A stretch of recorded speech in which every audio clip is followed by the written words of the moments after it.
मैं बात कर रही थी जब मैं एयरपोर्ट से आ रही थी कि मैं लगभग 30 साल के बाद वापस काठमांडू आई हूँ।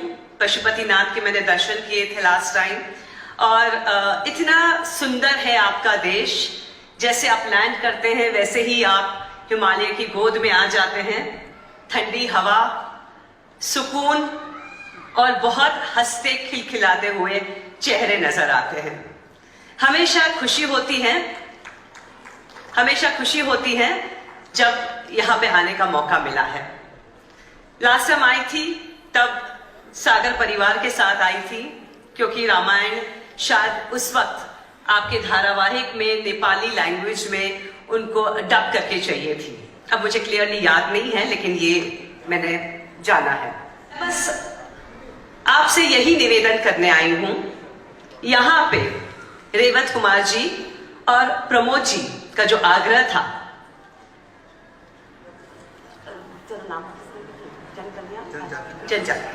जनजाति कल्याण, ये सर धुआं बंद करिएगा ना प्लीज, आई हैव इमोशन। जनजाति कल्याण के विशेष कार्यक्रम में आप पार्ट लीजिए। आप जानते हैं रामायण से बहुत कुछ जानने को मिलता है, बहुत कुछ सीखने को मिलता है। राम जी से यह जानना मिलता है कि वो एक बहुत आदर्श और बहुत ही अच्छे पुत्र रहे हैं, बहुत अच्छे भाई रहे हैं और पति भी रहे हैं। क्योंकि उस जमाने में दो तीन पत्नियां करने की प्रथा रहती थी, लेकिन उन्होंने सीता जी को देखकर कहा कि नहीं, मैं व्रत लेता हूं कि मैं सिर्फ एक पत्नी धर्म निभाऊंगा। ये जो उन्होंने अपने जीवन में सबको कुछ न कुछ उपदेश दिया है। हर रोज कोई न कोई एक ऐसी बात होती थी रामायण में कि आपको उससे सीख मिलती है। वो सीख आपको शायद लक्ष्मण जी से मिलती है, भरत से मिलती है, कहीं ना कहीं कौशल्या मां से मिलती है। कोई एक पात्र रामायण का ऐसा नहीं है जो आपको सिखा कर नहीं जाता है। इसलिए कहते हैं घर घर में रामायण, और वो घर जो रामायण की नीति कुछ अपनाता है, वो घर में राम बसता है, नारायण बसता है।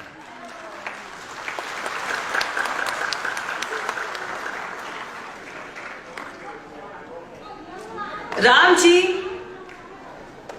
जब हम रामायण की बात करते हैं, जब उनका 14 साल का वनवास हुआ, और पूरी कहानी रामायण की यही है, उनका वनवास कैसे हुआ, कैसे उन्होंने गुजारा वो 14 साल, और कैसे सीता मां को वो वापस अयोध्या लेकर आए।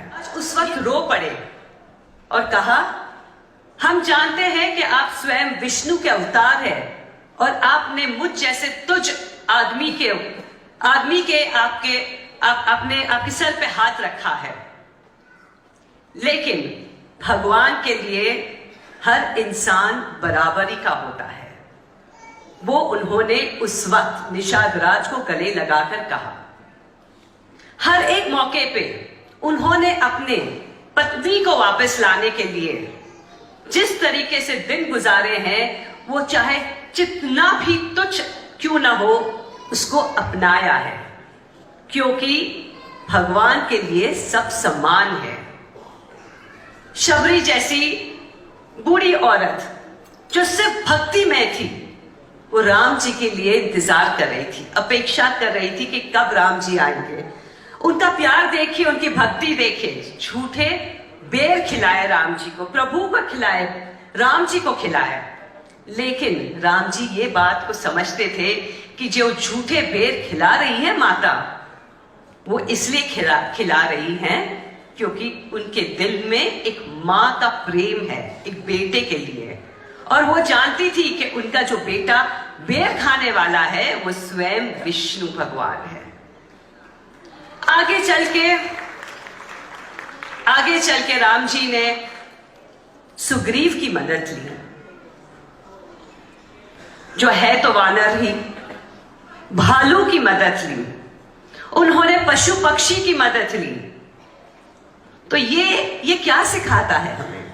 ये हमें ये बात सिखाता है, वासुदेव कुटुंबकम।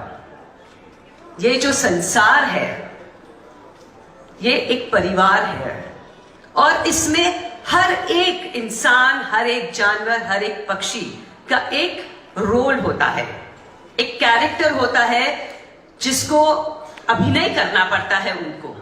और ये जितने भी आते हैं इस धरती पे, इस सृष्टि पे, वो भगवान के आशीर्वाद से आते हैं, वो भगवान के हैं। आज आप और मैं, हम सब उनके चाहते लोग हैं और हमें इस परिवार को एक करना है। आपको क्या लगता है भगवान ने हमें क्यों भेजा है? हम कठपुतली है और ड्रामा करके चले जाएंगे वापस स्वर्गलोक? नहीं, हमें इसलिए भेजा गया है कि हम एक दूसरे को प्रेम करें, हम एक दूसरे के लिए दया रखें, हम एक दूसरे के लिए मदद रूपी हो, हम पशु के लिए मदद रूपी हो, पक्षी के लिए हो और खास तौर से इंसान के लिए मदद रूपी हो। उन इंसानों के लिए जिनके पास शायद माँ बाप ना हो, शायद पैसे ना हो, शायद सोसाइटी में खड़े रहने का रुतबा ना हो। और अगर वो सब प्रभु राम ने आपको दिया है तो आपका सबसे बड़ा फर्ज सोसाइटी की ओर, भगवान की ओर यही बनता है कि आप उन बच्चों की, उन परिवारों की मदद कीजिए, चाहे वो पैसे से हो, चाहे वो अपने समय से हो, चाहे वो अपने कर्म से हो। हम सब लोग यहां पे बहुत धर्मिष्ठ होंगे, हम पूजा पाठ करते हैं, मंत्रोच्चार करते हैं। वैसे मैं प्रमोद जी के साथ बात कर रही थी कल। आज का समय बहुत बलवान समय है। आज 10:30 बजे से, प्रभु जी बात कर रहे थे हम कल, 10:30 से 3:30 बजे तक एक ऐसा मुहूर्त है आज जो शायद पिछले 70 इयर्स में नहीं हुआ है। अगर उस समय में अगर आप मंत्रोच्चार करें, भगवान का नाम ले, भगवान का कोई काम करें, तो आपको 100 गुना फल मिलेगा। आज वो समय है।